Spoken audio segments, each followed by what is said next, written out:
We joined a tour and cruise with Imagine Cruising, which took us around India's Golden Triangle, including a tiger safari in Ranthambore and a train trip into the Himalayas. After leaving Sri Lanka, we spent 2 days crossing the Bay of Bengal and the Andaman Sea to Patong Beach in Phuket, Thailand. The 2 sea days passed very quickly as we kept meeting up with people we met on the Golden Triangle tour. We made up a quiz team and spent time in the bars and around the pool together. It was Dennis's birthday whilst we were on board, and so we all got together in the rendezvous bar to celebrate his special day. We had a brilliant evening. Drinking, singing, and dancing. Even the group got into it with us as there was so many people partying together.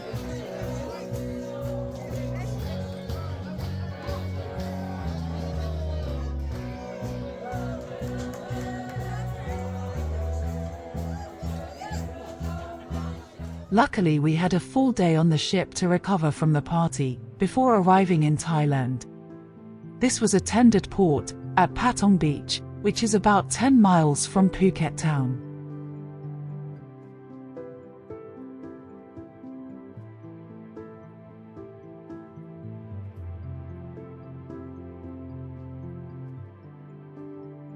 Patong Beach is a lovely white sand beach with a very lively bustling resort behind it. It has many water sports available, plus boat trips and other excursions. There are also massage tables on the beach. As we left the tender, we had to run the usual gauntlet of taxi drivers before heading to an ATM to draw out some cash for our independent excursion we had booked for the Elephant Jungle Sanctuary, as they only accepted cash.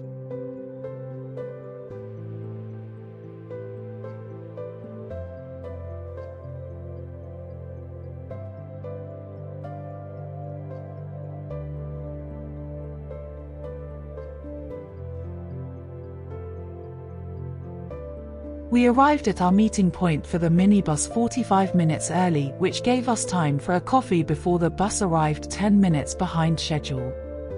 The bus ride took about 20 minutes and we were greeted with a lovely smile on arrival at the sanctuary.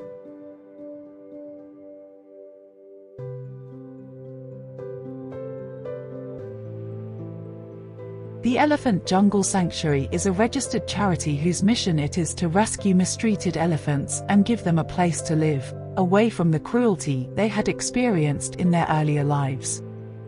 They are seldom able to return them to the wild, as their poor treatment in the past means they would not know how to fend for themselves. So, instead, the sanctuary aims to provide a habitat where they can roam freely, but they are managed by their own dedicated mammut who takes complete care of their well-being. The cost for this trip was 2,900 baht each, which was about £63. Before our encounter with the elephants, we were given a talk about the sanctuary and introduced to the elephants with a rundown of their history to date.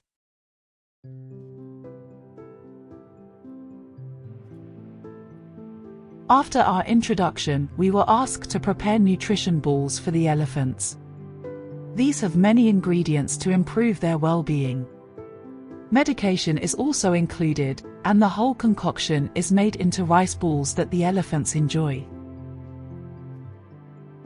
Once we had made the rice balls, we got the opportunity to feed them to the elephants.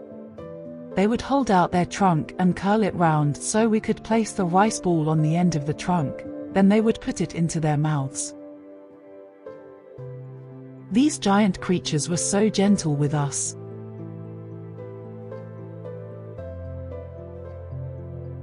The elephants' favorite food is banana, which they eat whole, skin and all. We were told to feed the small bananas in bunches of 4 or 5 at a time. The elephants love them and apparently can eat 6 to 8 baskets a day, each weighing 40 kilograms. If we dropped any, we had to move them away, as the elephants will not eat them the floor. All the time the mammut was nearby, making sure the elephant did not get too excited.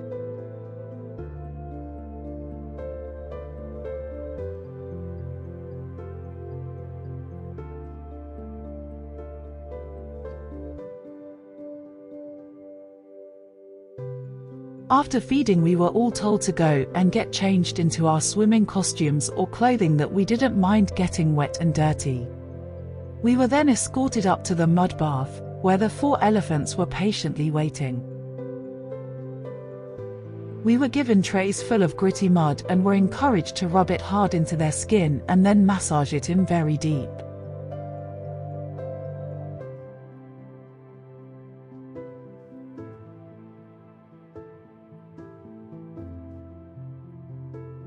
My elephant decided I was not rubbing hard enough, so he started to lean against me to encourage me to rub harder. We were encouraged to cover ourselves in mud too. Margot preferred to stay nice and clean near the edge. After 10 minutes of massage in the mud bath, we all went through to the rinsing pool.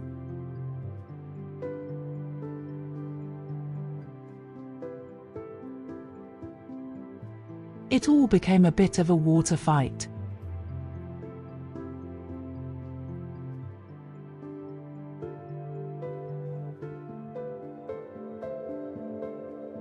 As the elephants walked deeper into the pool, they used their trunks as snorkels.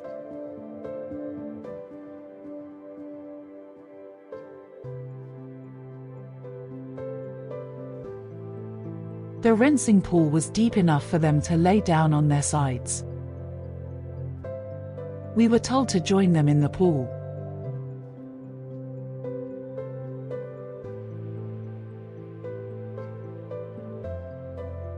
They gave us scrubbing brushes to clean the mud from their skin.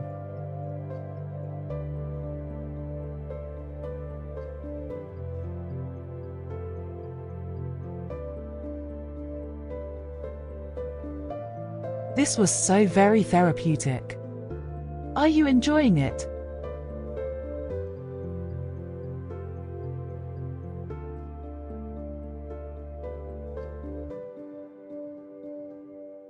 How often do you get to bathe and cuddle with an elephant? They are so adorable.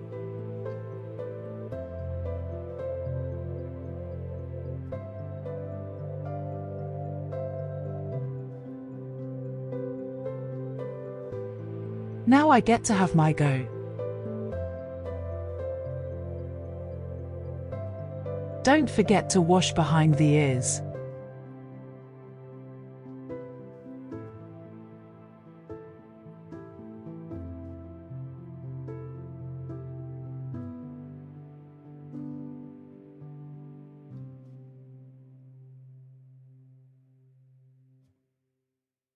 You never know what they are going to do with that trunk.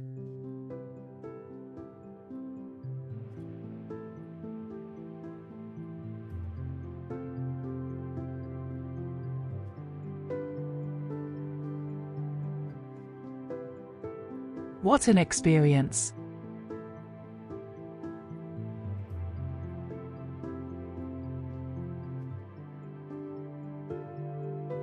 These beautiful animals turned my heart to mush.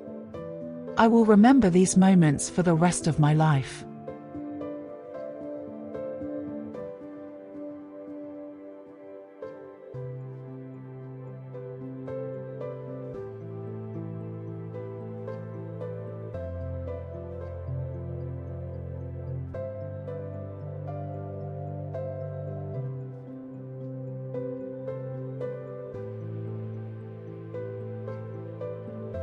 The water was nice and cool, which caused condensation on my lens.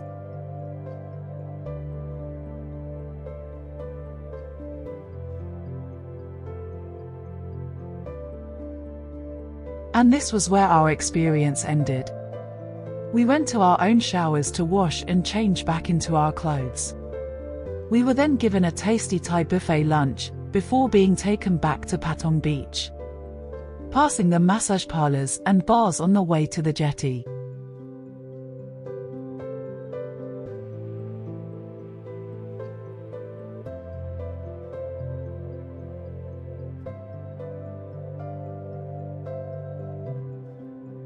We arrived back at the jetty just as dusk was falling, but in plenty of time to get the tender back to the ship.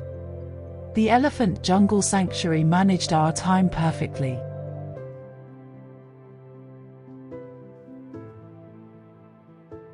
Goodbye Thailand. You were amazing.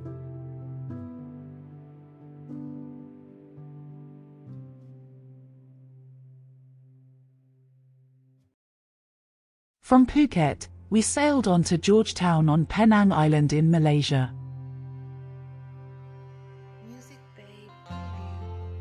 From the port, we took a taxi to Penang Hill where we got the funicular train up to the top of the hill. We booked tickets for this online about a month before, and we advise you to do the same. There were very long queues when we got there. I showed my email confirmation to one of the attendants and they ushered me to the priority ticket counter to collect my tickets. These tickets also placed us in the fast lane, which meant we were on our way up the hill within 2 to 3 minutes. We were told by others that they had queued for 45 minutes at the bottom and 20 minutes at the top to come back down. The journey up the hillside took around 10 minutes and offered commanding views of the city as we climbed. The panoramic views from the Penang Hill station were spectacular. We could see the celebrity Millennium waiting for us in port.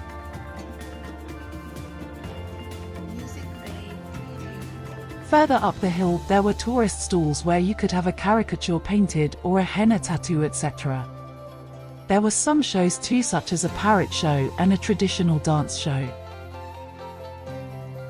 We moved on up further to the Sri Arulolai Theamurugan Hindu temple, better known as the Penang Hill Hindu Temple. It is one of the oldest Hindu temples in Penang.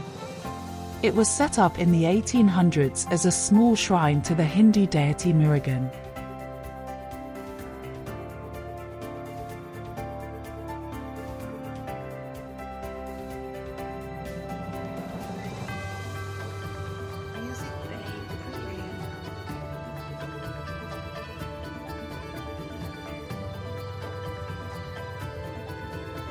The colorful decoration in this temple is outstanding.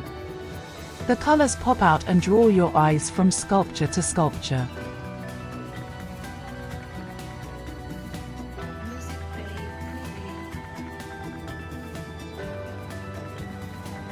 The level of decoration continues on from the exterior to the interior.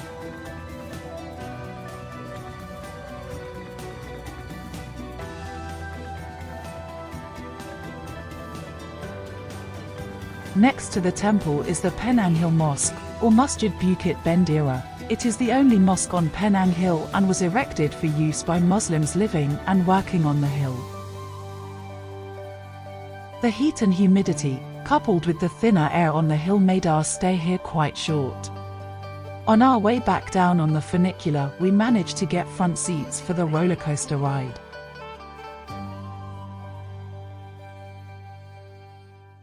The railway is 1,996 meters long and climbs 691 meters. The maximum slope is 52.9%, 27.9 degrees, or about 1 in 2. It can carry 100 passengers per car at a maximum speed of 10 meters per second or 22 miles per hour.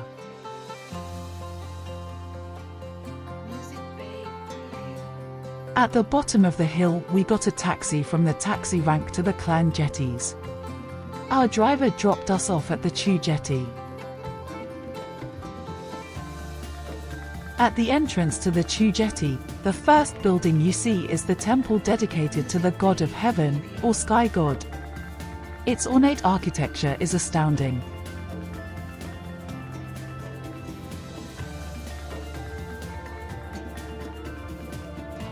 Gold leaf is used everywhere.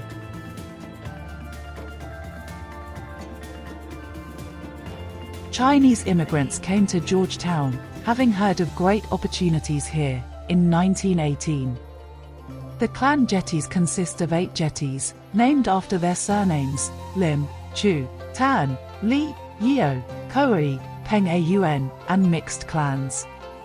Only people with the name Chu live on this particular jetty. Started merely as a wooden passageway and slowly created into a cluster of houses perched above the seashores by stilts above the never-ending shifting tides. This communal site is locked in a time zone by itself, disregarding the urban development that is taking place around it.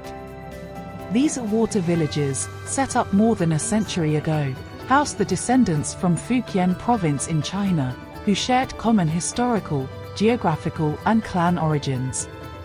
Chow Jetty is the largest and most lively jetty in Penang.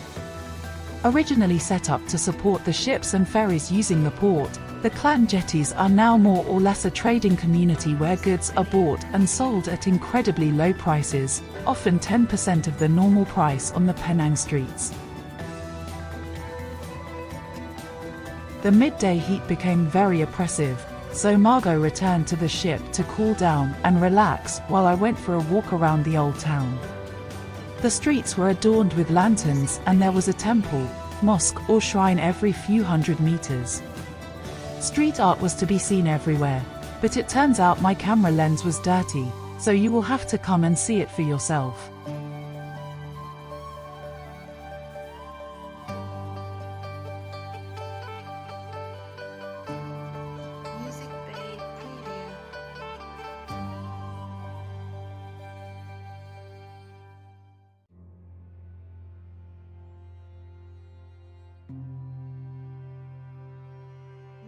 If you do come to this area, be aware that almost all the food establishments are closed from 1:30 until 4 p.m, so make sure you eat before closing.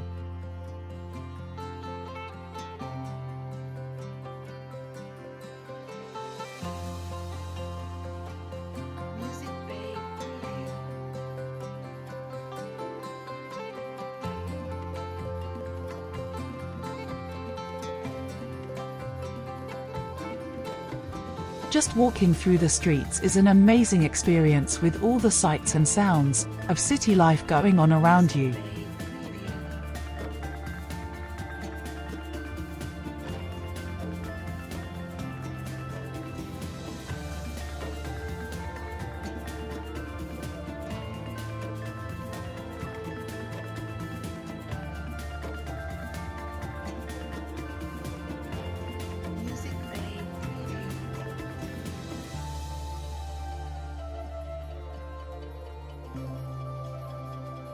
The Old Town is a clash of Malaysian, Chinese, Hindu and Muslim communities, all existing side by side in perfect harmony with respect for one another's beliefs and way of life.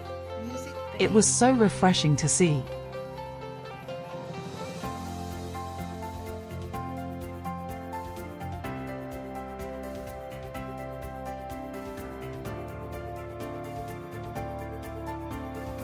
Joss sticks are everywhere, but these were the biggest I have ever seen.